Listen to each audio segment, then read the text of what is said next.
नमस्कार दोस्तों, tri city reporter में आपका स्वागत है। मैं हूं मंजू। आज की मुख्य समाचार।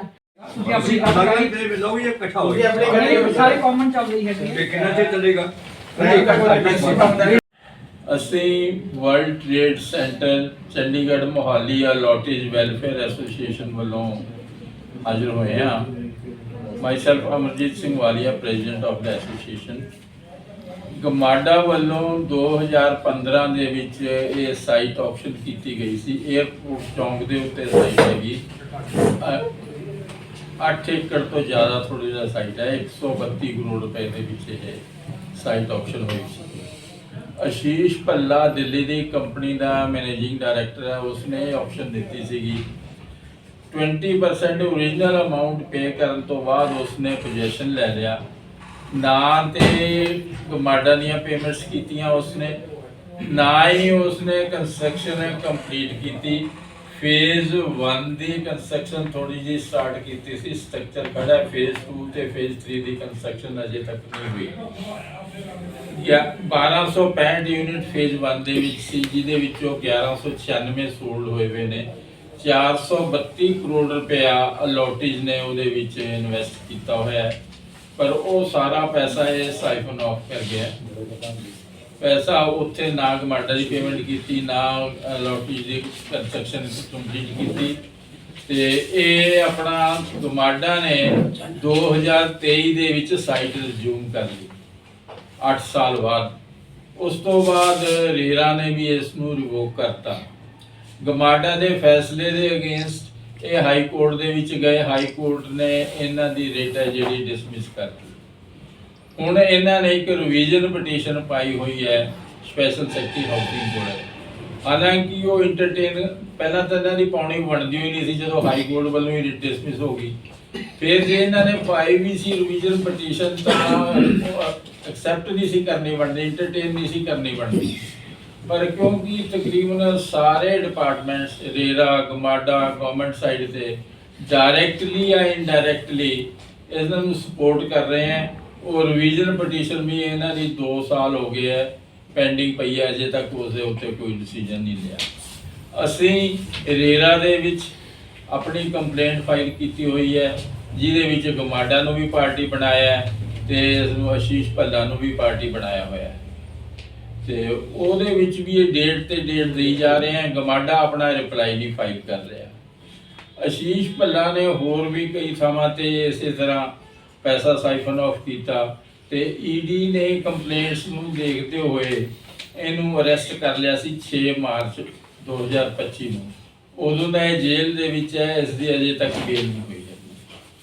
तो बाकी अपने वालों हरेक पासे उसनूं कोशिश कर रहे हैं कि जिथे इन्फ्लुएंस करन दी, ताकि मामला इस तरह लंघदा रहे, इसे ते कोई कार्रवाई नहीं हो रही। पोलिटिकली भी असी मीडिया राही भी रिप्रजेंटेशन राही भी हरेक पासे अपने वालों पहुँच की है, पर कोई सैटिस्फैक्टरी प्रोग्रेस नहीं हो रही। इस करके असीं तुहाडे कोले हाज़र होए हैं कि तुसीं साडे मसले नूं उठाओ, उभारो, ते ताकि इस प्रोजेक्ट नूं सिरे चढ़न दे विच हैल्प हो सके।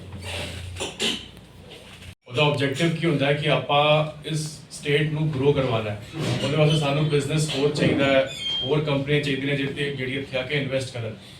ਨਾ ਪ੍ਰੋਬਲਮ ਇਹ ਹੈਗੀ ਹੈ ਹੁਣ ਕਿ ਇਹ ਜਿਹੜਾ ਪ੍ਰੋਜੈਕਟ ਹੈ ਇਹ ਉਹ ਪਹਿਲਾ ਪ੍ਰੋਜੈਕਟ ਹੈ। ਪਲਾਟ ਨੰਬਰ 1 ਹੈਗਾ 에ਅਰਪੋਰਟ ਰੋਡ ਦਾ, ਜਿੱਥੇ ਕੋਈ ਵੀ ਬੰਦਾ 에ਅਰਪੋਰਟ ਤੋਂ ਬਾਹਰ ਆਉਂਦਾ ਤੇ ਉਹ ਬਿਲਡਿੰਗ ਨੂੰ ਦੇਖਦਾ ਜਿਹੜੀ ਖੰਡਰ ਬੰਦੀ ਪਈ ਹੈ। ਇਸ ਪ੍ਰੋਜੈਕਟ ਦਾ ਨਾਮ ਹੈਗਾ ਵਰਲਡ ਟ੍ਰੇਡ ਸੈਂਟਰ। ਇਹ 1200 ਜਿਹੜੇ ਲੋਕ ਹੈਗੇ ਨੇ, 1200 ਬਿਜ਼ਨਸ ਹੈਗੇ ਨੇ। ਤੁਸੀਂ ਇਹ ਸੋਚੋ ਕਿ 1200 ਬਿਜ਼ਨਸ ਜੇ ਉੱਥੇ ਆਉਂਦੇ ਤੇ ਕਿੰਨੀ ਇੰਪਲੋਇਮੈਂਟ ਆਉਂਦੀ, ਕਿੰਨੀ ਇਨਵੈਸਟਮੈਂਟ ਆਉਂਦੀ। ਵਰਲਡ ਟ੍ਰੇਡ ਸੈਂਟਰ ਇੱਕ ਨਿਊਯਾਰਕ ਦੀ ਕੰਪਨੀ ਹੈਗੀ, ਬਹੁਤ ਵੱਡੀ ਕੰਪਨੀ ਹੈ, ਜਿਹਦੇ ਗਲੋਬਲ ਕਨੈਕਸ਼ਨਸ ਹੈਗੇ ਨੇ। ਉਹਨਾਂ ਦਾ ਆਬਜੈਕਟਿਵ ਇਹ ਹੁੰਦਾ ਕਿ ਆਪਾਂ ਜਿੱਥੇ ਵੀ ਆਫਿਸ ਲੈ ਕੇ ਜਾਈਏ ਆਪਣਾ, ਉੱਥੇ ਸਾਡੇ ਗਲੋਬਲ ਕੰਪਨੀਜ਼ ਆ ਕੇ ਆਪਣਾ ਆਫਿਸ ਕ੍ਰੀਏਟ ਕਰਨ। ਇਹ ਸਾਡੇ ਕੋਲ ਇੰਨੀ ਵੱਡੀ ਓਪਰਚੁਨਿਟੀ ਸੀ ਜਿਹੜੀ ਕਿ ਅੱਜ ਸਾਨੂੰ ਦਲਦਲ 'ਚ ਫਸਾ ਕੇ ਬੈਠੀ ਹੋਈ ਹੈ। ਸਾਡੇ ਕਿੰਨੇ ਅਲੋਟੀਜ਼ ਹੈਗੇ ਨੇ ਜਿਹੜੇ ਕਿ 70+ 75 ਈਅਰਸ ਪਲੱਸ ਉੱਤੇ ਹੈਗੇ ਨੇ, रिटायरमेंट लैन तो बाद अपनी पूरी जमा पूंजी इन्वेस्ट करके वेट कर रहे हैं, उड़ीक कर रहे हैं सरकार की कि वो इस पर कोई एक्शन लेगी। एंड सब तो बड़ा डिलेमा है कि यह प्रोजेक्ट रेरा रजिस्टर्ड सी, यह प्रोजेक्ट की लैंड गमाडा दी सी। अज भी टाइटल गमाडा के नाम से है। इन्ने साल पेमेंट ना देने तो बाद भी ਗਮਾਡਾ ਇਹਨੂੰ ਰੀ-ਆਕਸ਼ਨ ਨਹੀਂ ਕਰ ਰਹੀ, ਉਹਦੇ ਰਾਈਟਸ ਨੂੰ ਖਾਰਿਜ ਨਹੀਂ ਕਰਦੀ ਪਈ। ਤੇ ਇਹ ਸਿੰਪਲੀ ਇੰਡੀਕੇਟ ਕਰਦਾ ਹੈ ਕਿ ਸਾਡੇ ਜਿਹੜੀ ਰੈਗੂਲੇਟਰੀ ਬਾਡੀਜ਼ ਹੈਗੀਆਂ ਨੇ ਉਹਨਾਂ ਦਾ ਕੋਈ ਫਾਇਦਾ ਵੀ ਹੈਗਾ, ਰੇਰਾ ਹੋਣ ਦਾ ਕੋਈ ਫਾਇਦਾ ਹੈਗਾ। ਜੇ ਅੱਜ ਰੇਰਾ ਕੋਰਟ ਪਿਛਲੇ 4 ਮਹੀਨੇ ਤੋਂ ਗਮਾਡਾ ਨੂੰ ਪੇਸ਼ ਨਹੀਂ ਕਰਵਾ ਪਾ ਰਹੀ ਕੋਰਟ ਦੇ ਵਿੱਚ, ਗਮਾਡਾ ਰਿਪਲਾਈ ਨਹੀਂ ਫਾਈਲ ਕਰ ਪਾ ਰਿਹਾ ਕਿ ਮੈਂ ਕੀ ਬੋਲਾਂ, ਤੇ ਉਹ ਅਲੋਟੀਜ਼ ਦਾ ਕੀ ਉਹਨਾਂ ਨੇ ਕੀ ਪੈਡਾਗ੍ਰਾਮ ਕੀਤੇ ਸੀ, ਉਹਨਾਂ ਨੇ ਤਾਂ ਇਨਵੈਸਟ ਕੀਤਾ ਸੀ ਪੰਜਾਬ 'ਚ ਆ ਕੇ, ਤੁਹਾਡੀ ਸਰਕਾਰ ਨੂੰ ਦੇਖ ਕੇ, ਤੁਹਾਡੇ ਆਬਜੈਕਟਿਵਸ ਨੂੰ ਦੇਖ ਕੇ ਉਹਨਾਂ ਨੇ 432 ਕਰੋੜ ਰੁਪਏ ਦੇ ਦਿੱਤੇ। ਐਂਡ ਤੁਸੀਂ ਅੱਜ ਬਿਲਕੁਲ ਸ਼ਾਂਤ ਬੈਠੇ ਹੋ, ਤੁਹਾਡਾ ਪਹਿਲਾ ਪ੍ਰੋਜੈਕਟ ਹੈ ਤੇ ਤੁਸੀਂ ਇਨਵੈਸਟ ਪੰਜਾਬ ਨੂੰ ਪ੍ਰਮੋਟ ਕਰ ਰਹੇ ਹੋ।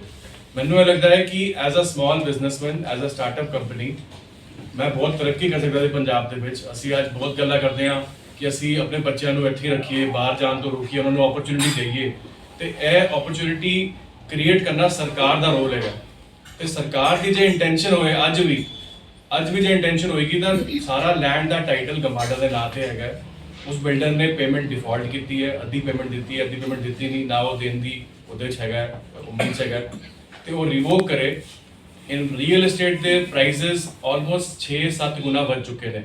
ਕੋਈ ਵੀ ਨਵਾਂ ਬਿਲਡਰ ਵੀ ਆ ਕੇ ਇਸ ਪ੍ਰੋਜੈਕਟ ਨੂੰ ਲਏਗਾ, ਪੁਰਾਣੀ ਟਰਮਸ ਉੱਤੇ ਵੀ ਇਹ ਪ੍ਰੋਜੈਕਟ ਹਾਲੇ ਵੀ ਵਾਇਬਲ ਹੈਗਾ।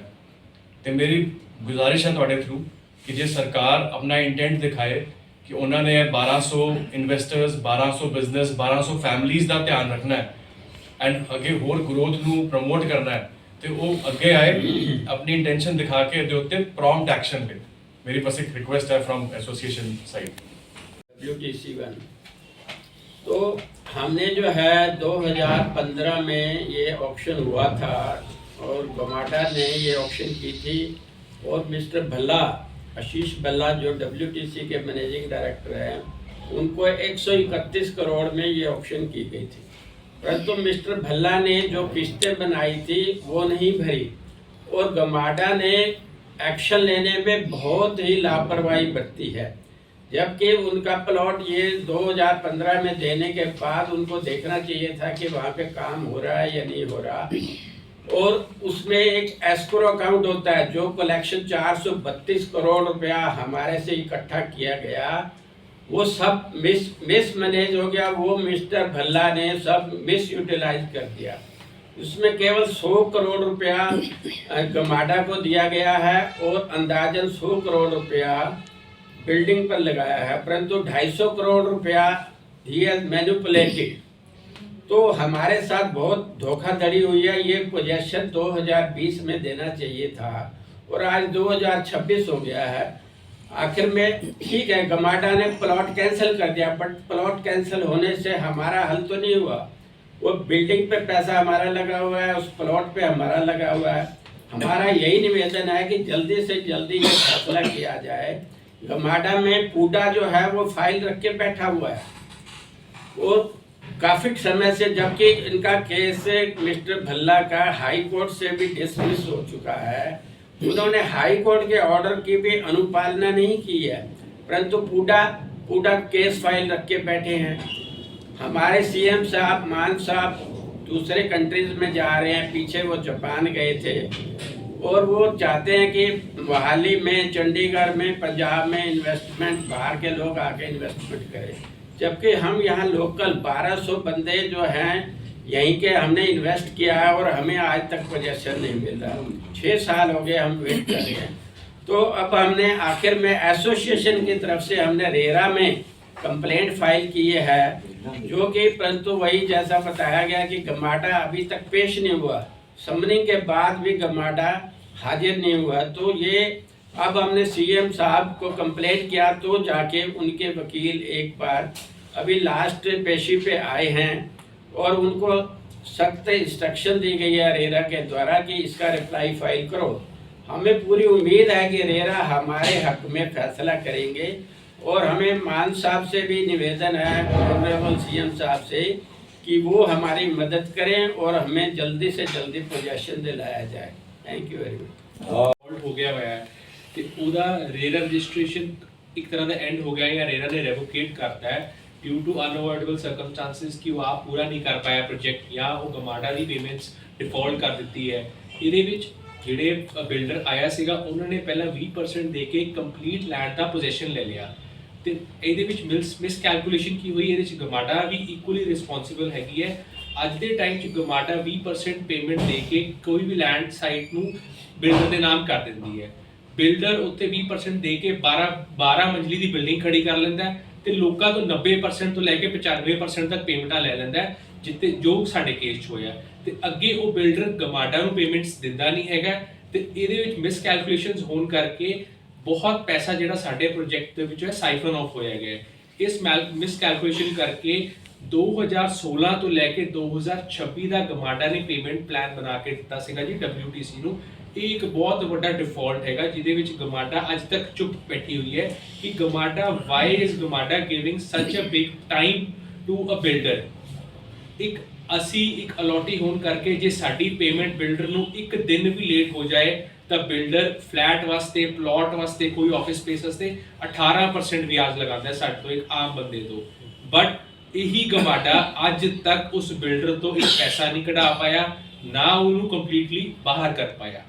ਇਸ ਨੂੰ ਕਵਰ ਅਪ ਕਰਨ ਵਾਸਤੇ ਸੈਕਸ਼ਨ 8 ਦੇ ਵਿੱਚ ਦੇਖੋ ਜੀ ਇੱਕ ਰੈਮਡੀ ਹੈਗੀ ਹੈ, ਜਿਸ ਵਿੱਚ ਜੇ ਬਿਲਡਰ ਪ੍ਰੋਜੈਕਟ ਕੰਪਲੀਟ ਨਹੀਂ ਕਰ ਪਾਇਆ ਤਾਂ association has the right to file a complaint ਤੇ ਉਹਦੇ ਵਿੱਚ after the concession of the state government ਤੇ ਰੇਰਾ ਦੇ ਨਾਲ ਮਿਲ ਕੇ ਇੱਕ ਬੋਡੀ ਬਣਦੀ ਹੈ ਜਿਹਦੇ ਵਿੱਚ ਸਾਰੀ ਵਰਕਿੰਗਸ ਕਰਕੇ, ਕੈਲਕੂਲੇਸ਼ਨਸ ਕਰਕੇ ਇਹ ਪ੍ਰੋਜੈਕਟ ਜੇ ਵਾਈਬਲ ਹੈਗਾ ਕਿਸੇ ਹੋਰ ਨਵੇਂ ਬਿਲਡਰ ਨੂੰ ਅਲਾਟ ਕਰਕੇ, ਜਾਂ ਈਵਨ ਰੇਰਾ ਸਾਨੂੰ ਵੀ ਰਾਈਟ ਦਿੰਦੀ ਹੈ ਐਜ਼ ਐਨ ਐਸੋਸੀਏਸ਼ਨ ਕਿ ਅਸੀਂ ਉਹ ਪ੍ਰੋਜੈਕਟ ਕੰਪਲੀਟ ਕਰੀਏ। ਬਟ ਸਾਡੀ ਕੰਪਲੀਟਲੀ ਜਿਹੜੀ ਹੈਗੀ ਡਿਪੈਂਡੈਂਸ ਪੰਜਾਬ ਗਵਰਨਮੈਂਟ ਤੇ ਹੈ। ਵੀ ਨੀਡ देयर ਹੈਲਪ ਕਿ ਉਹ ਸਾਡੇ ਪੋਜੀਸ਼ਨ ਸਾਨੂੰ ਦਿਵਾਉਣ ਤੇ ਸਾਡਾ ਪ੍ਰੋਜੈਕਟ ਕੰਪਲੀਟ ਕਰਵਾ ਦੇਣ। ਤੇ ਸਰ ਜੀ ਕਾਨੂੰਨ ਦੀ ਸਿਰਫ ਬਿਲਡਰ ਨੂੰ ਸਾਰਾ ਉਹ ਦੇ ਦਿੰਦੀ ਹੈ, ਕਿਆ ਇਹ ਪ੍ਰੋਵੀਜ਼ਨ ਹੈਗਾ ਰੇਰਾ 'ਚ ਇਸ ਤਰ੍ਹਾਂ ਦਾ ਕਰ ਸਕਦੀ ਹੈ ਗਮਾਡਾ? ਇਹ ਜਿਹੜਾ ਕੰਟਰੈਕਟ ਸੀਗਾ ਗਮਾਡਾ ਤੇ ਇੱਕ ਬਿਲਡਰ ਦੇ ਵਿੱਚ ਸੀਗਾ ਜੀ। ਗਮਾਡਾ ਨੇ 20% ਪੈਸੇ ਲੈ ਕੇ 10 ਸਾਲ ਦਾ ਪੇਮੈਂਟ ਪਲਾਨ ਬਣਾਤਾ ਜੀ ਬਿਲਡਰ ਨੂੰ। ਤੁਸੀਂ 2016 ਤੋਂ ਲੈ ਕੇ ਤੁਸੀਂ 26 ਤੱਕ ਹੌਲੀ-ਹੌਲੀ ਪੈਸੇ ਦੇਈ ਚੱਲੇ। ਬਿਲਡਰ ਨੇ 20% ਪੈਸੇ ਦੇ ਕੇ 131 ਕਰੋੜ ਦੇ ਵਿੱਚੋਂ 20% ਦੇ ਕੇ ਆਪ ਦਾ ਕਬਜ਼ਾ ਲੈ ਲਿਆ ਲੈਂਡ ਸਾਈਡ ਦਾ, ਉੱਥੇ ਕੰਸਟਰਕਸ਼ਨ ਕਰਨੀ ਸ਼ੁਰੂ ਕਰਤੀ, ਨਾਲ ਰੇਰਾ ਰਜਿਸਟਰਡ ਪ੍ਰੋਜੈਕਟ ਕਰਵਾ ਲਿਆ। ਇਹ ਇੱਕ ਬਹੁਤ ਵੱਡਾ ਫਾਲਟ ਹੈਗਾ ਜਿਹੜਾ ਕਿ ਰੇਰਾ ਦੀ ਜਿਹੜੀ ਆਪਣੀ ਕੋਰਟ ਹੈਗੀ ਹੈ ਉਹ ਵੀ ਨਹੀਂ ਦੇਖਦੀ ਹੈਗੀ ਹੈ ਕਿ ਕੱਲ ਨੂੰ ਜੇ ਬਿਲਡਰ ਭੱਜ ਗਿਆ ਜਾਂ ਬਿਲਡਰ ਨੇ ਗਮਾਡਾ ਜਾਂ ਕਿਸੇ ਥਰਡ ਪਾਰਟੀ ਦੀ ਪੇਮੈਂਟ ਨਹੀਂ ਦਿੱਤੀ ਤੇ ਆਮ ਅਲੋਟੀਜ਼ ਕਿੱਥੇ ਜਾਣਗੇ। So there should be a tri party agreement कि जे बिल्डर 10% पैसे गमाडा ਨੂੰ ਦੇ ਰਿਹਾ ਤੇ ਉਹ ਆਮ ਲੋਕਾਂ ਤੋਂ ਅਲੋਟੀਆਂ ਤੋਂ ਵੀ 10% ਪੈਸੇ ਹੀ ਲਏ। ਇਹਦੇ ਚੈੱਕ ਕਰਨ ਵਾਸਤੇ ਰੇਰਾ ਦੀ ਬੋਡੀ ਬਣਾਈ ਗਈ ਸੀਗੀ, ਪਰ ਰੇਰਾ ਇਸ ਵਿੱਚ ਵੀ ਫੇਲ ਹੋਇਆ। ਰੇਰਾ ਦੇ ਵਿੱਚ ਹਰ ਬਿਲਡਰ ਦਾ ਇੱਕ ਐਸਕਰੋ ਅਕਾਊਂਟ ਹੁੰਦਾ ਹੈ। ਅਸੀਂ ਜਿਹੜੀ ਪੇਮੈਂਟ ਦਿੰਦੇ ਆ ਉਸ ਐਸਕਰੋ ਅਕਾਊਂਟ ਦੇ ਵਿੱਚ ਜਾਂਦੀ ਹੈ। ਉਹ ਫਰਦਰ ਬਿਲਡਰ ਉਸ ਪੇਮੈਂਟ ਚੋਂ ਰਿਲੀਜ਼ ਕਰਵਾ ਸਕਦਾ ਆਪਣੇ ਖਰਚੇ ਦੇ ਮੁਤਾਬਿਕ। ਪਰ ਉਹ ਵੀ ਜਿਹੜਾ ਐਸਕਰੋ ਅਕਾਊਂਟ ਆ ਉਹਦੇ ਵਿੱਚੋਂ ਵੀ ਘੱਟੋ ਘੱਟ 100 ਤੋਂ 200 ਕਰੋੜ ਰੁਪਏ ਸਾਈਫਨ ਆਫ ਹੋਇਆ ਪਿਆ। ਉਹਦੇ ਵਾਸਤੇ ਵੀ ਰੇਰਾ ਰਿਸਪੌਂਸਿਬਲ ਹੈ ਤੇ ਉਹਨਾਂ ਦੀ ਵੀ ਜਵਾਬਦੇਹੀ ਉਨੀ ਹੀ ਬਣਦੀ ਹੈ। ਇੱਕ ਆਖਰੀ ਸਵਾਲ ਹੈ ਤੁਹਾਡੀ ਐਸੋਸੀਏਸ਼ਨ ਤੋਂ ਕਿ ਇੰਨਾ ਕੁਝ ਹੋਣ ਦੇ ਬਾਵਜੂਦ ਹੁਣ ਤੁਹਾਡੀ ਐਸੋਸੀਏਸ਼ਨ ਆਖਰੀ ਕੀ ਮਤਲਬ ਕਿਸ ਮੋੜ ਤੇ ਹੈ, ਕੀ ਫੈਸਲਾ ਲਏਗੀ? ਜੇ ਸਰਕਾਰ ਨਹੀਂ ਸੁਣਦੀ ਇਸ ਚੀਜ਼ ਨੂੰ ਤਾਂ ਕੀ ਕਰੋਗੇ? ਕੀ ਰਾਸਤਾ ਹੈ ਸਰ ਇਸ ਤੋਂ ਬਾਅਦ? ਅਸੀਂ ਆਪਣੇ ਵੱਲੋਂ ਜੋ ਲੀਗਲ ਰੈਮੇਡੀਜ਼ ਆ ਉਹ ਵੀ ਅਡਾਪਟ ਕਰ ਰਹੇ ਹਾਂ। ਹਾਈ ਕੋਰਟ ਦੇ ਵਿੱਚ ਵੀ ਇੰਡੀਵਿਜੂਅਲ ਪੈਸੇਜ ਸਾਡੇ ਕੁਝ ਮੈਂਬਰਸ ਗਏ ਹੋਏ ਹੈ। ਰੇਰਾ ਦੇ ਵਿੱਚ ਅਸੀਂ ਕੰਪਲੇਂਟ ਪਾਈ ਹੋਈ ਹੈ। ਪੋਲੀਟੀਕਲ ਅਥਾਰਟੀਜ਼ ਨੂੰ ਵੀ ਅਸੀਂ ਮਿਲ ਰਹੇ ਹਾਂ ਤੇ ਪ੍ਰੈਸ ਕੋਲੇ ਵੀ ਅਸੀਂ ਹਾਜ਼ਰ ਹੋਏ ਹਾਂ ਤੇ ਸਾਡਾ ਤਾਂ ਹਰੇਕ ਪਾਸੇ ਅਸੀਂ ਐਫਰਟਸ ਕਰ ਰਹੇ ਹਾਂ। ਬਾਕੀ ਕਮਾਂਡਾ ਦੇ ਕਿਹੜੇ ਆਈਐਸ ਅਫਸਰ ਨੂੰ ਮਿਲ ਚੁੱਕੇ ਹੋ?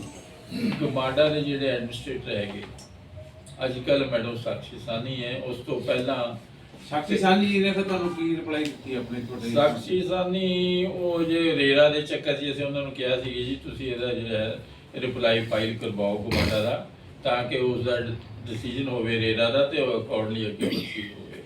ਮਤਲਬ ਕਿ ਸਾਕਸ਼ੀ ਸਾਨੀ ਜੀ ਨੇ ਵੀ ਤੁਹਾਡੀ ਸੁਣਵਾਈ ਨਹੀਂ ਕੀਤੀ? ਦੇਖੋ 28 ਤਰੀਕ ਆ ਹੁਣ, ਉਦੋਂ ਤੱਕ ਚਾਂਸਿਸ ਤਾਂ ਘੱਟ ਹੈ ਕਿ ਰਿਪਲਾਈ ਫਾਈਲ ਕਰਨਗੇ। ਅਜੇ ਤੱਕ ਤਾਂ ਹੋਇਆ ਨਹੀਂ, ਬਾਈ ਹੋ ਗਈ ਹੈ ਜੀ।